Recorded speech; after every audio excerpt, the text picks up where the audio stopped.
사랑하는 주양교회 성도 여러분, 안녕하세요. 이병철 목사입니다. 오늘도 주님의 승리를 누리는 복된 날이 되길 바랍니다. 6월 22일 월요일 셀라이프는 숨겨진 죄악도 버리라란 제목으로 본문은 신명기 21장 1절에서 9절까지 말씀입니다. 하나님은 이스라엘 백성들에게 주신 가나안 땅에서 그들이 살 때 공의로운 나라, 깨끗한 사회를 만들기 원하셨습니다. 당시 가나안은 우상 숭배, 매춘, 강도, 살인, 도둑질이 난무한 살벌한 도시들이었습니다.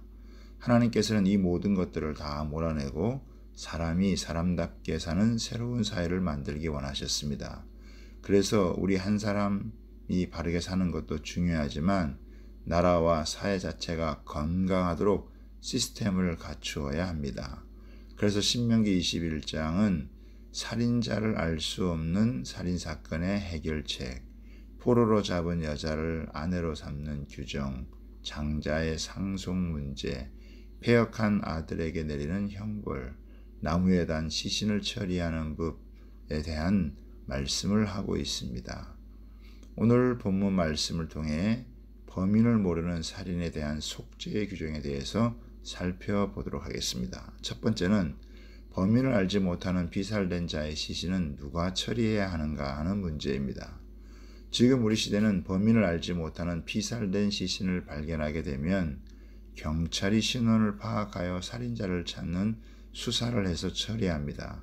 그러나 당시에는 이런 경찰 제도가 없었기 때문에 누가 이 문제를 책임 맡아서 처리하느냐는 상당히 중요한 문제였습니다. 신원을 알 수 없는 경우 그냥 시체를 땅에 묻어버림으로 사건을 처리하기 쉽습니다. 그러나 하나님은 피살된 곳의 사방에서 제일 가까운 성읍의 장로들이 책임을 맡아서 처리하게 했습니다. 성읍에서 아직 부리지 않고 멍에를 매지 않은 암송아지를 취하여 그 성읍의 장로들이 물이 항상 흐르고 갈지도 씨를 뿌린 일도 없는 골짜기로 송아지를 끌고 가서 송아지의 목을 꽂고 레위 자손의 판결을 받게 했습니다. 레위 자손 제사장들은 하나님 여호와로부터 택함을 받아 섬기게 하셨기 때문에 여호와의 이름으로 축복하게 하신 자들입니다. 그러므로 모든 소송과 투쟁이 제사장들의 말대로 판결이 돼야 공의롭게 됩니다. 두 번째로는 피 흘린 죄를 방치해서는 안 됩니다. 하나님께서 이런 과정을 거쳐서 처리하게 하신 것은 이스라엘에서 무죄한 피가 흘려서는 안 된다는 것을 전제하는 것입니다. 8절 9절에 보면 여호와여 주께서 속량하신 주의 백성 이스라엘을 사하시고 무죄한 피를 주의 백성 이스라엘 중에 머물러 두지 마옵소서 하면 그 피 흘린 죄가 사함을 받으리니 너는 이와 같이 여호와 보시기에 정직한 일을 행하여 무죄한 자의 피 흘린 죄를 너희 중에서 제할지니라 라고 했는데 이런 무서운 살인죄가 벌어졌는데 그냥 방치해서 넘어가 버리면 안 됩니다. 책임 있게 이 문제를 잘 처리해야 합니다. 안 그러면 흉년이 들고 기근이 찾아옵니다. 무죄한 자의 피 흘림이 그 사회에 큰 영향을 끼칩니다. 결국 자신들에게 돌아옵니다.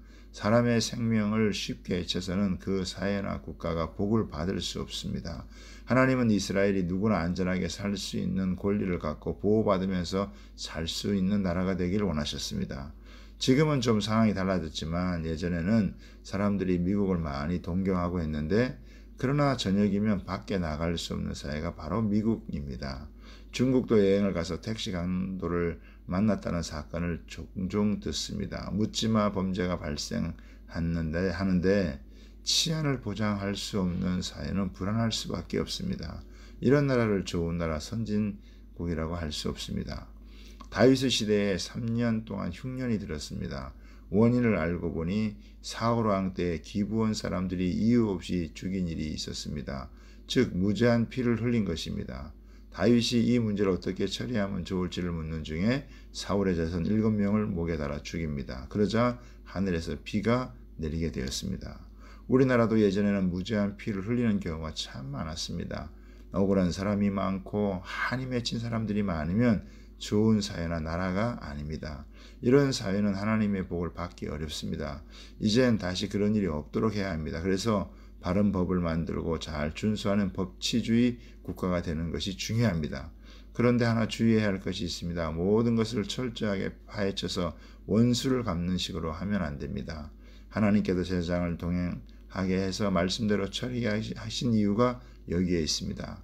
하나님의 말씀대로 처리할 때 가장 공의로운 판결이 되기 때문입니다. 오늘도 생명을 존중하시는 하나님의 사랑에 힘입어 평안한 하루가 되기를 바랍니다. 감사합니다.